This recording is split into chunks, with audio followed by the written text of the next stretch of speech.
Here we are in June and our spring flowering perennials have now finished and are starting to look quite untidy.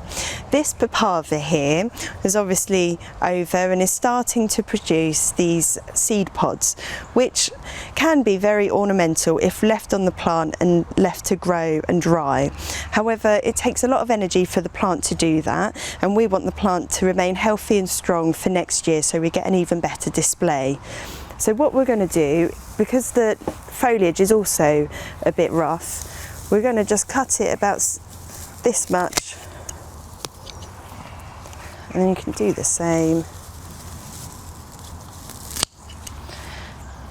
And because we're in June, we've still got a lot of the summer left and the autumn, which means more foliage will grow, so you'll still have something which is attractive in the garden.